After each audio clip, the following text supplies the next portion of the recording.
परिस्थितियां कुछ अलग हैं। चुनाव का समय है,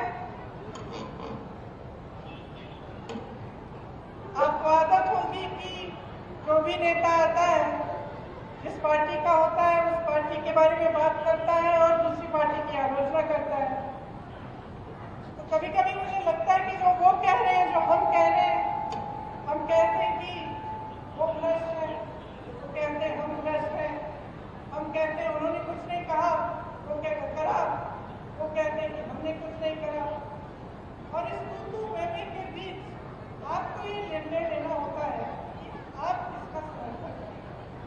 और ये तू मैं कभी कभी दोनों तरफ से एक ही जैसे लगने लगती है। तो मैं थोड़ा सा हटके आज आपसे कुछ बातें करना चाहती हूँ। मैं आपसे पूछना चाहती हूँ, आवाज में आप उधर जाओ, उस तरफ आ रही है, अब आ रही है, अब आई, आ गई। तो इधर से बोलो, उधर से बोलो, चेक करिए, चेक करिए, यहीं से बोलूं, अब आ रही है, थोड़ा जोर से बोलूंगी।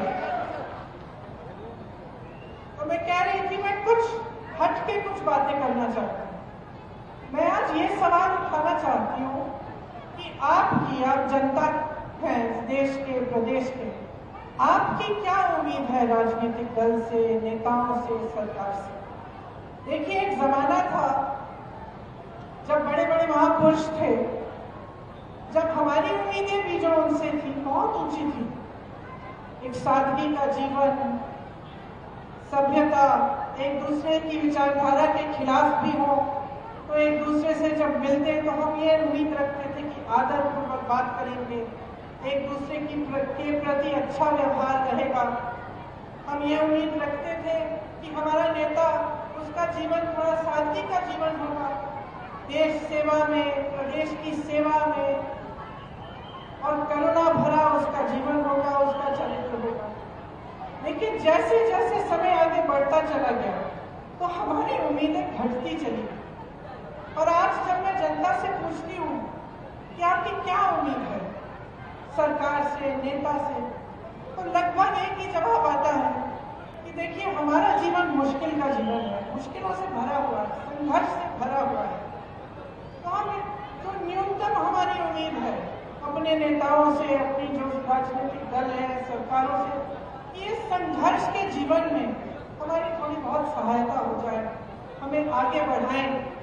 ये जो सड़कें हैं, पानी है, बिजली है, ये बन जाए, हमें बिजली मिल जाए, महंगाई से थोड़ी राहत मिल जाए, रोजगार मिल जाए, हमारा भविष्य बन जाए।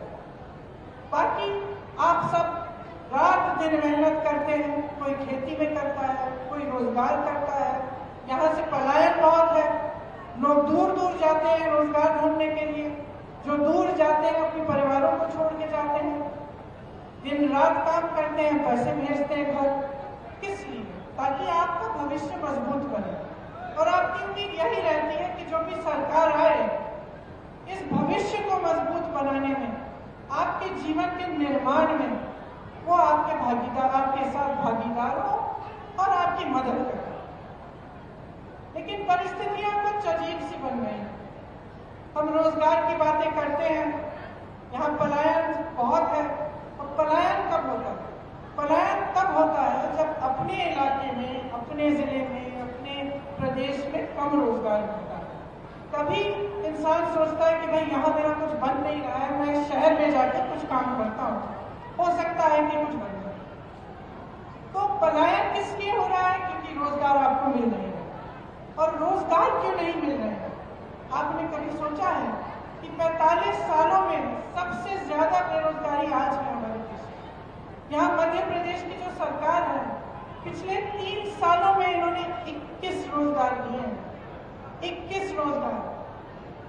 अगर इतनी बेहाल स्थिति नहीं होती तो हास्य स्थिति होती कि एक सरकार जिसके पास सत्ता है, जो 18 सालों से सत्ता में है, वो मात्र 3 सालों में मात्र 21 रोजगार दे रहे हैं। आप पुलिस वाले, आप ध्यान से मेरी बातों को सुन रहे हैं कि कितनी सरकारी नौकरियां खाली पड़ी हैं, कितने पद खाली हैं। यहाँ मध्य प्रदेश में जो स्वास्थ्य की व्यवस्था है उसमें देखिए तमाम डॉक्टरों के पद खाली हैं।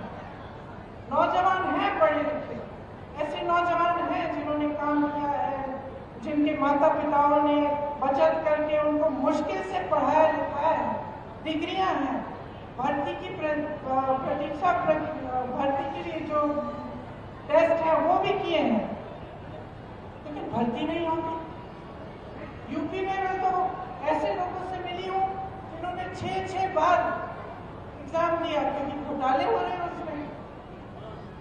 तो एक तरफ से भर्ती भी नहीं होती, पद खाली है, उनको भरा नहीं जाता।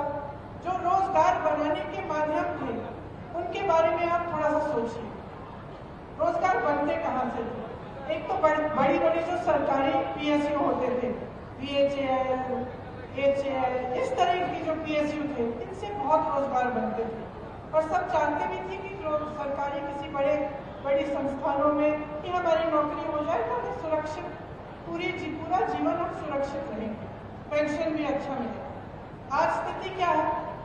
जितने पीएसयू थे, जितनी बड़ी जो देश की संपत्ति थी, वो अपने बड़े उद्योगपति मित्रों को सौंप दिए हैं कौड़ियों के दाम पे। तो रोजगार कैसे बनेंगे उनमें से? नहीं बन सकते। अब छोटी दुकानें, छोटे उद्योग, जैसे मैंने यहाँ रास्ते में बहुत सारी देखी, तो मैं देख रही थी कि छोटी दुकानें हैं। आपने इन दुकानदारों के, इन छोटे उद्योगपतियों की कमर तोड़ रखी है। पहले आप नोटबंदी लाए, नोटबंदी से इनका नुकसान हुआ, उसके बाद कोरोना आया, कोरोना में शायद हमारे ही देश में किसी को राहत नहीं मिली होगी, बाकी देशों में दुकानदारों को, छोटे बिजनेसों को खास राहत मिली थी कोरोना के समय, यहाँ नहीं दी गई। ठीक है, उसके बाद क्या किया इन्होंने? जीएसटी लाया, जीएसटी से और भी मुश्किलें बढ़ गई। तो जो छोटे उद्योग थे वो लगभग बंद होने के कगार पे आ गए, और जो बड़े उद्योगपति हैं उनके हजारों करोड़ लोन माफ हो रहे हैं, उनके उद्योग बड़े होते चले जा रहे हैं, उनको देश की संपत्ति सौंपी जा रही है, तो वहां से भी रोजगार नहीं आने वाले। तीसरी जगह जहां से रोजगार आते थे, खेती किसानी से और ग्रामीण रोजगार से। मनरेगा को इन्होंने कमजोर बनाया, किसानों की कमर तोड़ी, हर जगह हर तरफ से महंगाई, पेट्रोल, डीजल, खाद, कुछ भी हो, किसानों को कोई राहत नहीं मिली, बल्कि इस तरह के कानून ला रहे थे जिससे आपके जो हक है वो और भी कम हुए। आप ही के संघर्ष से किसानों का जो बड़ा संघर्ष था उसकी भी कोई सुनवाई नहीं रही। तो रोजगार के जो माध्यम थे वो लगभग बंद हो गए। इसके साथ साथ महंगाई बढ़ती चली जा रही है। आपके जीवन में संघर्ष है, किस लिए है? अपने बच्चों का भविष्य बनाते हैं, आप बचत करने की कोशिश करते हैं। आज हर चीज पे जीएसटी, बच्चों की किताबें खरीदने जाएंगे, जीएसटी महंगी हो गई, यूनिफॉर्म खरीदना है महंगा हो गया, इलाज कराना है किसी का महंगा है, 10 बार सोचना पड़ता है कि अस्पताल ले जाए, अस्पताल में पता नहीं डॉक्टर मिलेगा कि नहीं, अगर घर में कुछ नुकसान हुआ है, कुछ टूट गया है और उसकी मरम्मत करवाने के लिए सीमेंट पे जीएसटी, रोडी पे जीएसटी, बालू भी महंगी। तो आप आगे बढ़ कैसे पाए? एक तरफ बेरोजगारी, दूसरी तरफ महंगाई। मैंने आपकी बात की, आप सुन रहे हैं, सरकारी जितने भी अधिकारी हैं, जिसकी भी सरकारी नौकरी है, एक ही मांग है आपकी आज, एक ही मांग है कि हमारी पुरानी पेंशन दे, है कि नहीं? और क्यों है ये मांग?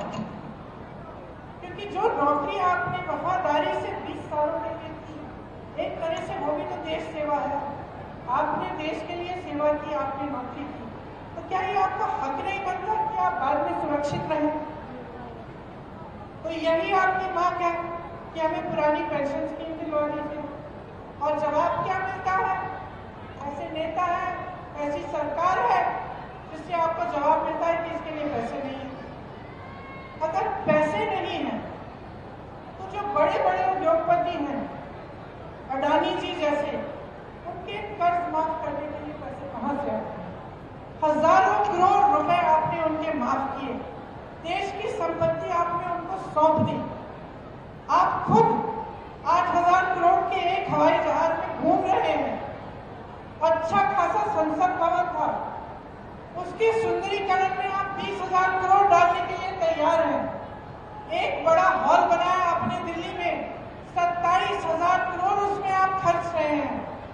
और फिर आप कहते हैं कि आपके पास पेंशन के लिए पैसे नहीं। आप कहते हैं कि किसानों के पास उनके कर्ज माफ करने के लिए पैसे नहीं। तो जनता का विश्वास कैसे होगा?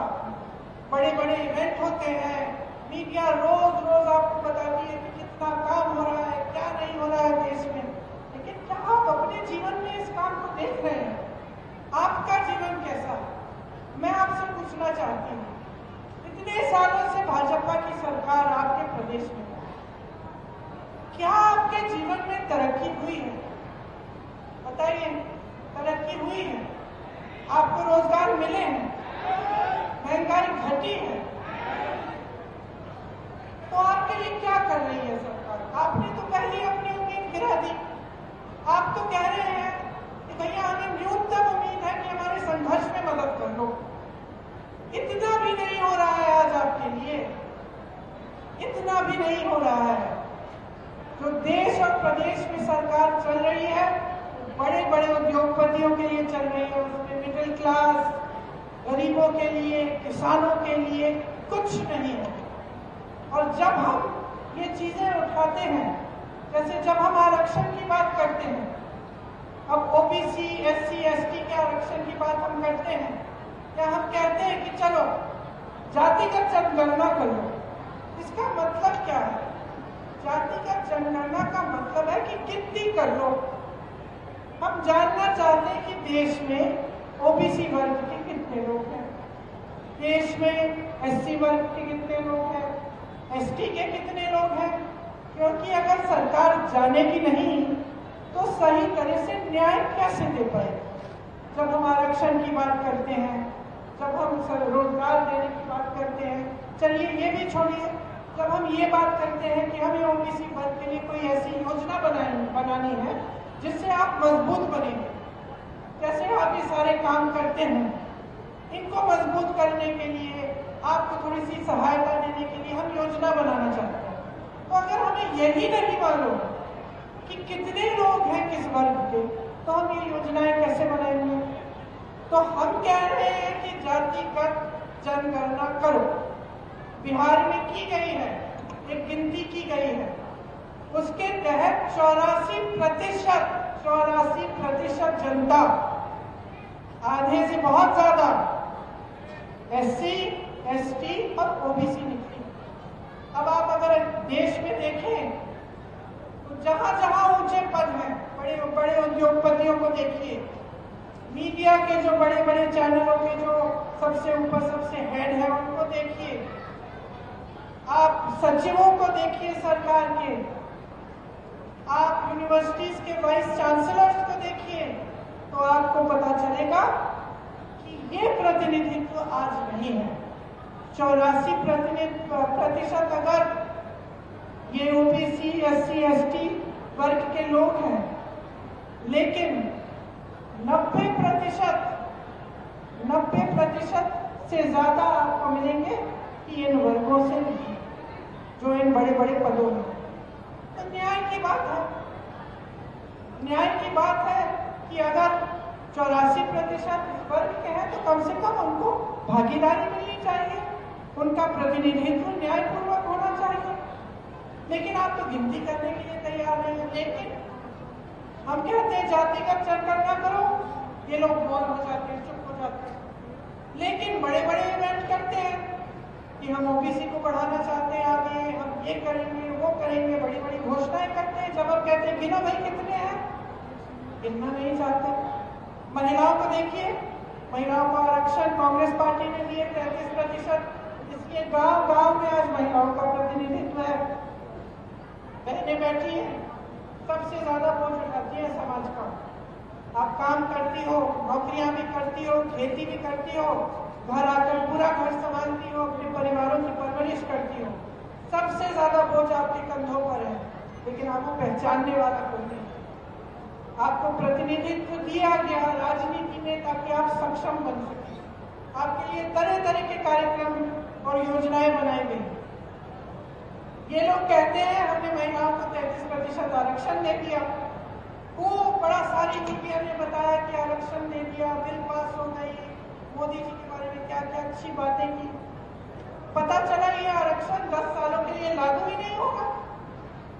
तो सच्चाई कुछ है और इवेंटबाजी कुछ और है।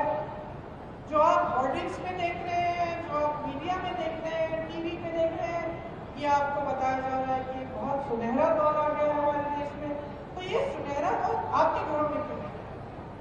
ये सुनहरा दौर जो इस देश में फैला हुआ है आपके घरों तक क्यों नहीं पहुंचा? आपके दरवाजों तक क्यों नहीं पहुंचा? आप क्यों जूझ रहे हैं? आप क्यों परेशान हैं? आप क्यों गरीब के करीब रहे हैं? यहाँ आज भी पानी की किल्लत क्यों है? यहाँ से लोग पलायन क्यों कर रहे हैं? जो आपकी मांगे हैं कि महंगाई से राहत मिले, हमारे बच्चों को रोजगार मिले, शिक्षा के लिए अच्छी सुविधाएं बने, स्वास्थ्य की सुविधाएं बने, ये पूरी क्यों नहीं हो रही है? और क्या बहाना है कि 18 सालों से सरकार में रहे हैं और आज तक ये सब काम नहीं कर पाए? तो देखिए, असलियत आपके सामने है, सच्चाई आप जानते हैं। महंगाई है, बेरोजगारी है, मुश्किलों से भरा जीवन है। फिर भी नेता आते हैं, आपके सामने क्या बातें करते हैं?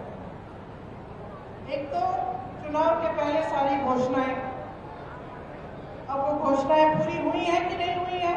जो पिछले चुनाव में घोषणाएं की थी वो पूरी की है इन्होंने कि नहीं? बताइए। उन्होंने क्या कहा था इससे पहले वाले चुनाव में? शायद बोला था कि लाखों रोजगार देंगे, फिर 2018 में बोला 10 लाख रोजगार देंगे, पिछले 3 सालों में 21 रोजगार दिए। तो छोड़ दीजिए कौन सी पार्टी के हैं, मैं इसलिए आलोचना नहीं करूंगी क्योंकि भाजपा के हैं, ठीक है भाजपा के हैं। अरे भाई जवाब दे तो बनाइए इनको, कौन बनाएगा इनको जवाब दे? आपने एक ऐसा सिलसिला शुरू करवा दिया है इस देश में जिसका नुकसान आप भुगत रहे हैं और आपको इसके बारे में एहसास नहीं हो रहा।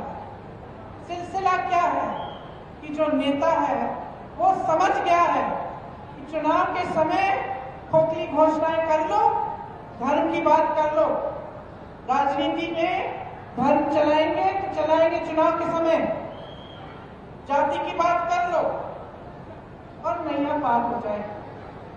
काम करने की कोई जरूरत नहीं है। अभी मैं छत्तीसगढ़ गई थी, मैंने छत्तीसगढ़ के मुख्यमंत्री जी से पूछा आपका चुनाव कैसा चल रहा है? कहते मेरा तो ठीक है, मैं जीतने वाला हूँ। मैंने कहा बड़े कॉन्फिडेंस से कह रहे हैं? कहते हाँ कॉन्फिडेंस से कह रहा हूँ। काम किया मैंने जनता की संपत्ति जनता के जेब में डाली है, मैंने ग्रामीण रोजगार बनाए हैं। उन्होंने कहा ग्रामीण रोजगार बढ़ाए हैं, छत्तीसगढ़ में खेती के में रोजगार बढ़ रहे हैं, लोग किसानी में वापस आ रहे हैं। विश्व प्रसिद्ध बना दिए उन्होंने, जो इलाके पिछड़े थे बड़े बड़े कारखाने वहां खुलवा दिए हैं। रोजगार में सबसे पहले, कर्ज माफी में सबसे पहले, क्योंकि कांग्रेस की सरकार ऐसी सरकार बनी जिसके हित में आप थे जनता और आज भी है। तो ये एक राजनीति है जिसमें मुख्यमंत्री दावे से कह सकता है मैं चुनाव जीतूंगा क्योंकि मैंने काम किया है, जनता के पैसे जमा के जनता को दिया। और एक राजनीति ये है जो शर्मिंदा होकर आपके सामने आती है, काम की बात नहीं कर सकते, काम की बात नहीं कर सकते इसलिए धर्म की बात करते हैं, क्योंकि सोचते हैं कि धर्म की बात उठाएंगे आपके जज्बात उनके साथ जुड़ जाएंगे और वोट मिल जाएगा। ये सिलसिला बंद करो, इससे आपका नुकसान हो रहा है, किसी बड़े नेता का नुकसान नहीं होता, किसी रईस उद्योगपति का नुकसान नहीं होता, उनके तो बच्चे बाहर पढ़ते हैं सारे, उनको तो शिक्षा संस्थानों की जरूरत ही नहीं है, यहाँ सरकार बनाई नहीं रही है, उनको तो कभी भी रोजगार मिल जाएंगे। नुकसान आपका हो रहा है क्योंकि आप जवाबदेह नहीं बना रहे हो नेता को। मैंने एक भाषण में यही शायद मध्य प्रदेश में किस्सा बताया कि मैं पिताजी के साथ अमेठी गई थी जब वो प्रधानमंत्री थे, और ऐसी डांट खाई उन्होंने गांव में कि हमने आपसे कहा था ये सड़क बनाओ, आज तक अभी तक बनी नहीं है, बनवा के दिखाओ फिर आओ वापस राजू भैया। प्यार करते थे बहुत उनसे, लेकिन जवाबदेही थी उनकी। जनता जागरूक थी, जनता कहती थी हमारा काम करो, नहीं तो प्यार देंगे वोट नहीं देंगे हम। समझे आप? और आज इसका विपरीत सिलसिला चल रहा है। आज ये नौबत आ गई है कि कांग्रेस की सरकारें प्रदेशों में महंगाई राहत कैंप लगवा रही है, क्योंकि केंद्र की सरकार ने इतनी महंगाई बढ़ा दी है। तो जब तक आप जागरूक नहीं बनेंगे और आप सवाल नहीं उठाएंगे और नेता को ये एहसास नहीं होगा कि अगर आपका काम नहीं कर रहा है वो फिर से मंच पे नहीं लाओगे उसको, आप अपना वोट नहीं दोगे, तो कैसे बदलेगा ये देश? ठीक है, फिर पलायन करते रहिए। बीमार पड़ेंगे तो प्राइवेट में इलाज कराइए किसी से लोन लेके, रोजगार आपको मिलेंगे नहीं। तो अगर आप अपनी परिस्थिति को ऐसा ही चाहते हैं तो ठीक है, इस राजनीति को चलने दीजिए, चल जाएगी, लंबे दौर तक चल जाएगी। क्योंकि अगर आप अपने जज्बात और धर्म को राजनीति से जोड़ के रखेंगे तब तो ये चलती चली जाएगी। मैं तो वैसे घरों में गई हूँ गाँव में कि मैंने पूछा कि दीदी बिजली नहीं है, पानी नहीं है, टूटी में से कुछ निकल नहीं रहा है, आप मुझे कह रही हो कि बच्चों को खाने का नहीं है, फिर भी आप कह रहे हो कि वोट आपका धर्म के आधार पर डलेगा। लेकिन ये विधायक जिसको आप वोट दे रहे हो, जो हर बार आके आपके सामने धर्म की बात करता है, इसने तो आपके सर की मरम्मत भी नहीं की है, कुछ नहीं किया आपके लिए। तो कहती है कि हाँ सही कह रही हो दीदी, अब मैं सोचूंगी। तो मैं यही कहने आई हूँ कि आप सोच लीजिए, 18 साल हो गए हैं, 5 साल सामने हैं, 5 सालों में बच्चे बड़े होने वाले हैं, स्कूल जाना है, यूनिवर्सिटी जाना है, जाना पड़ेगा, रोजगार चाहिए, भविष्य बनाना है। तो ये 5 साल बहुत ही महत्वपूर्ण है, हल्के में मत लीजिए। ये मत सोचिए कि चलिए एक और चुनाव है वही डाले देते हैं जहां पिछले 18 सालों से डालते हैं। गलत बात है, ये आपके भविष्य को बनाने वाला चुनाव है। आपके सामने कांग्रेस के जितने भी नेता हैं उन्होंने सारी जितनी भी गारंटीज हैं आपको बताई है। अब मैं कहती हूँ, मैं भी पढ़ के सुना दूंगी कौन सी है, लेकिन मैं कहना चाहती हूँ कि आप ये देखिए ना कि कांग्रेस के प्रदेशों में ये क्या जो गारंटी है ये लागू है कि नहीं। कर्नाटका में ओपीएस लागू है, राजस्थान में लागू है, छत्तीसगढ़ में लागू है, हिमाचल प्रदेश में लागू है, मिल रहा है पुराना पेंशन। ये घबराहट नहीं हो रही है कि मेरे पैसे किस चीज में डालनी है कि अगर कुछ गड़बड़ हो जाए तो मेरी सारी मेहनत, सालों की मेहनत करवा देंगे, ये घबराहट नहीं है। इन प्रदेशों में महिलाओं को पैसे मिल रहे हैं चुनाव के पहले नहीं कि चुनाव 18 साल से सरकार चल रही है, चुनाव के 2 महीने पहले कह दिया लाडली स्कीम बना दी, तो फिर 18 सालों के लिए क्यों नहीं दिए ये पैसे? ये लाडली स्कीम आज क्यों लाए हो? और क्या समझ रखा है, क्या समझ रखा है महिलाओं को कि अकल नहीं है हमारी? क्या समझ रखा है कि हमें आप कुछ नहीं दोगे, हमें आप सुरक्षित नहीं दोगे? यहाँ हर रोज 17 बलात्कार हो रहे हैं, हमें सुरक्षित नहीं रख पा रहे हो, हमें पढ़ाओगे लिखाओगे नहीं, हमें रोजगार नहीं दोगे, और चुनाव के 2 महीने पहले कह दोगे लो लाडली स्कीम ले लो, 1500 रुपए पकड़ो वोट दो।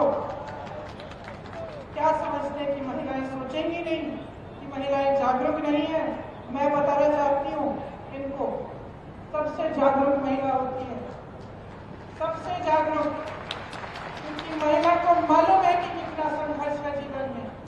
महिला अपने बच्चे के लिए कुछ भी कर लेगी, चाहे किसी भी घर की महिला हो, अपने बच्चों के लिए कुछ भी करेगी, मेहनत करेगी, कमर तोड़ मेहनत करेगी, जी तोड़ मेहनत करके धूप में पूरे दिन खेती करेगी। इसीलिए वो जागरूक, इसीलिए वो समझती है कि ये फुसलाने वाली स्कीम है, और वो देखेगी कि क्या कांग्रेस की सरकारों में ऐसी स्कीमें हैं महिलाओं के लिए, किसने आरक्षण वास्तव में दिया है, किसकी वजह से आज गांव में महिलाएं चुनाव लड़ पा रही हैं पंचायतों में।